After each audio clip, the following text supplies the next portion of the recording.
How's it going, guys? My name is Alex, and I am going to present to you my final research recommendation multimedia project for English 100. It is titled Grit: How to Succeed in College. When looking at community college success rates, students make it or break it for themselves.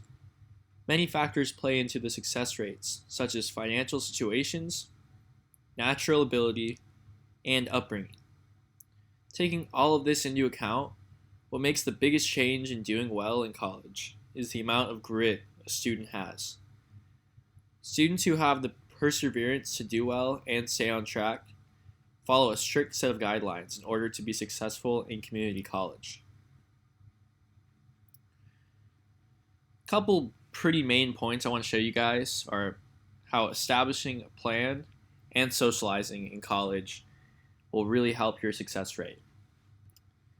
When students do not succeed and end up dropping out of community college, the reasons for this happening do not usually include the amount of intelligence that these students have. The issues causing this to happen usually have to do with lack of motivation and lack of social integration. We see many students who do not have a clear academic path during community college, which ends up in them being lost and unmotivated to try hard in school. As seen in Issa Adney's article, 10 Things to Do for Community College Success, one of her main points talked about setting up a clear academic plan. Adney talks about identifying which four-year schools students would like to transfer to in order to have a set goal and work toward reaching it. Doing this will result in a greater chance of motivation and a lesser chance of a dropout. Something else that accelerates the dropout rate is not having any fellow students to study or even talk with. In USA Today's blog, 9 Tips for how to Succeed in College, being social and having study buddies are some of the main points on the list on how to be successful. Doing this will enrich your school experience even outside of academics. The reason I chose both of these main points just to kind of highlight and show our main audience is because I kind of find myself, since I don't really know what school I'm going to transfer to or what I'm majoring in just yet. Midway through this first semester of mine, I've kind of found myself getting a little bit unmotivated. I don't really know what I'm going to school for yet. I'm just taking classes just to take them. So I feel like this applies to me. If I had a straight goal, which I'm trying to set right now because of this, I feel like I'd be a little bit more motivated. As far as socializing go, I do have a pretty strong friend group of people who are going to college. I have many people to study with. So this doesn't necessarily apply to me as much. I just know other people who it applies to. That's kind of why I chose it as well. Next thing we're going to talk about is how students use grit and what it does for them. Success has nothing to do with natural abilities and has everything to do with the amount of grit you possess. Grit is the willingness to continue working and give maximum effort, even when the task is not easy or enjoyable.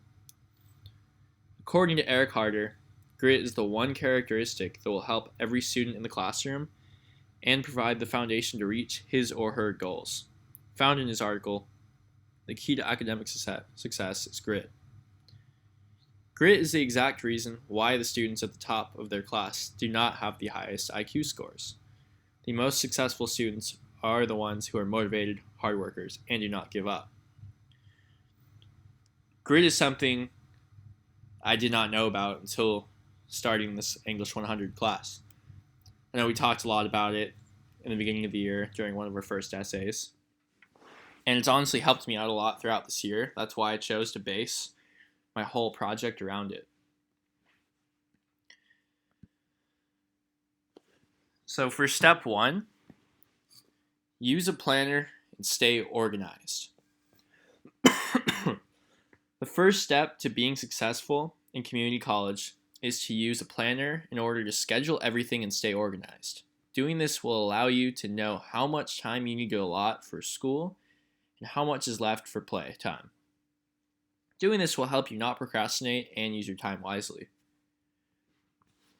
As far as using a planner and staying organized, it's not something that I did until this past month, and it's honestly helped me tremendously. I know exactly what I need to do for the week, and I know when things are due. I look at it daily, and since I've been using it, I don't turn anything in late, and I do not procrastinate as much.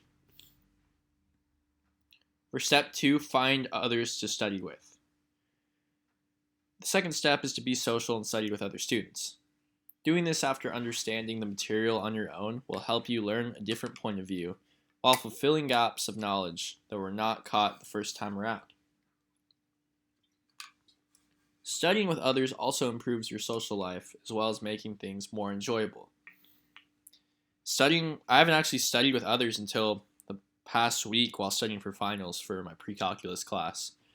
I found that studying with another person made me fill some of the gaps that I did not know.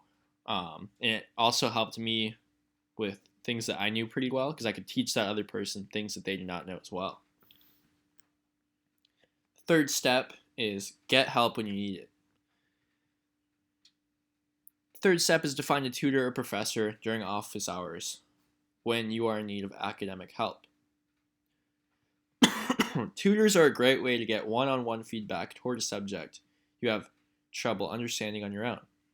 Meeting with a professor during their office hours is also a great way to understand what is required of you in order to excel in their class.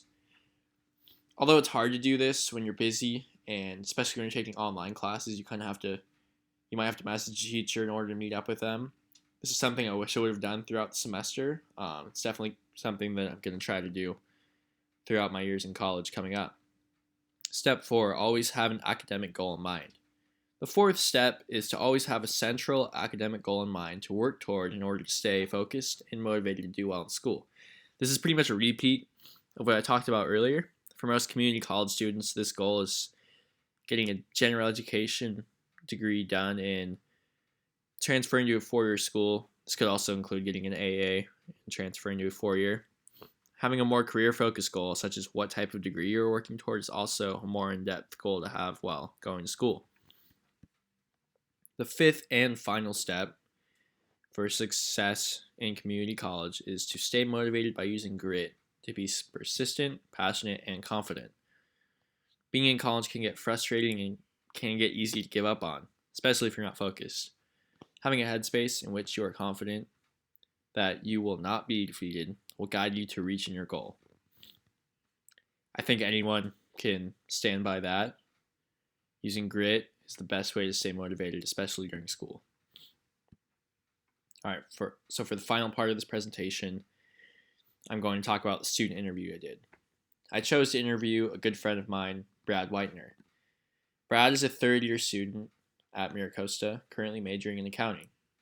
I felt like Brad was a good person to interview for this project because of his educational background. Brad tried very hard in high school to get into a good college. He took a ton of AP classes, went the extra mile, and did all that he could, and ended up being accepted into UC Berkeley.